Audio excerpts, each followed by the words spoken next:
muri rwa rurimi rwanyu yamusobanurira muri rwa rurimi rwanyu hano turi kujya he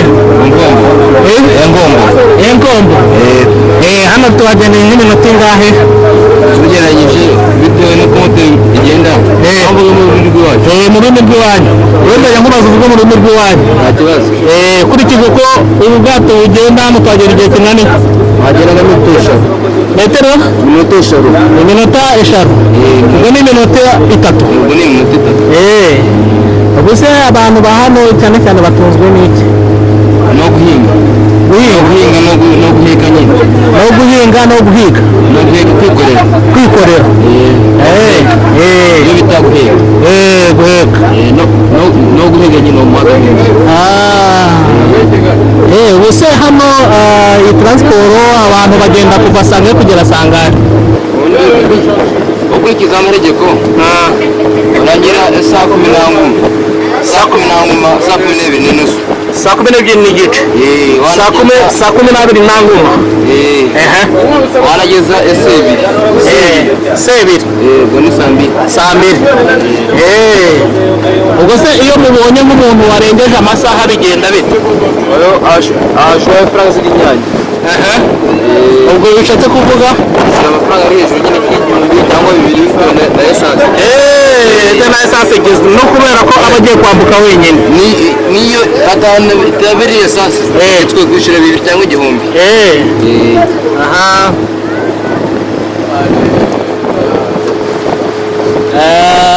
ubuse hano ubu bwato mwamukora bizinesi muri bangahe babiri gusa abashoferi 2 noneho ubwato bwo bari bwinshi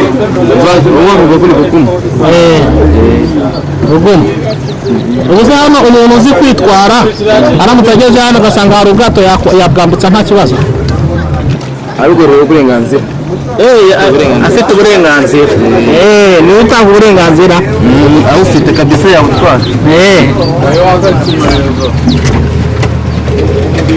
Nyombego ku moto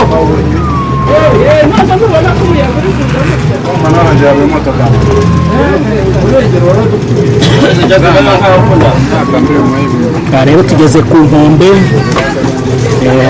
ku nkombe minota 3 yonyine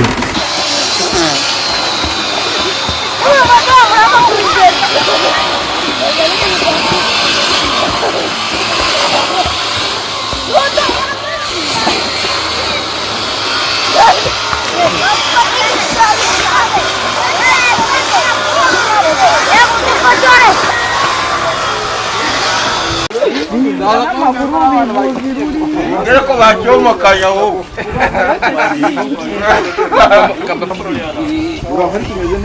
Kibazo ndashima Imana. No kujya moto nagenda. Umuntu ari guhagarara mukagenda Jante. Mzee mode urakomera. Amahoro. rero ni ku Nkombo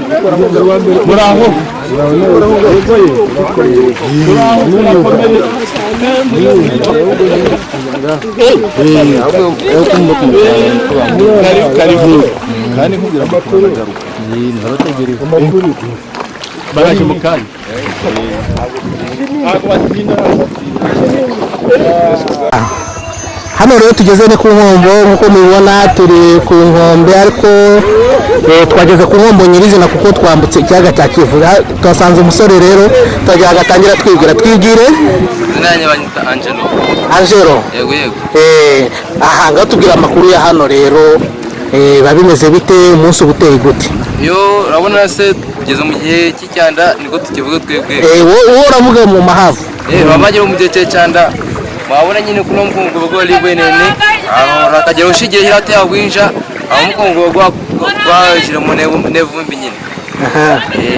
Aha muhanda waje mu ivumbi. Aha muhanda waje mu ivumbi cyane. Ntabwo nyine waca wambaye inkweto zawe zisize. Aha kwera ko umuhanda uri mu ivumbi.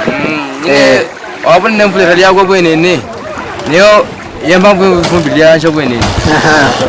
Naho nemyaka reraga bwenene nyine mvuruki ingero gisanzure.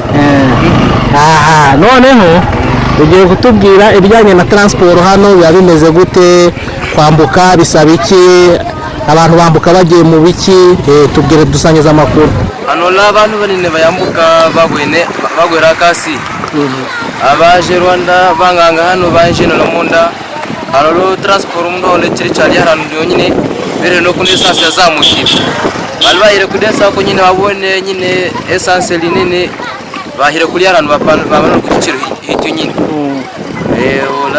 wala nzi amkeshi giciro kuri harano nyine no go bimeze umuntu wana hona harano kuba nyine hano ngo bimeze bite abantu bambuka gute nyine aha abo kungombo nyine bashilonze sere Rwanda lira bachitoromeshogo bahindi bachuruze njanga na ndio n'abaronze babumutari hano na nyine abaronze abagenzi nyine baheko mu rundi rwasi babo bazamuka bacuruza isambaza bamwe bacuruza isambaza bakacuruza iri hakurya bakambuka bakambuka bagiye gucuruza isambaza abandi bakikorera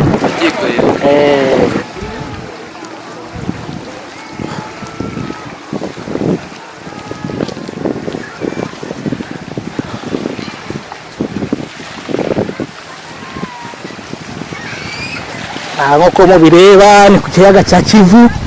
Nge rero nkaba ndi ku Nkombo.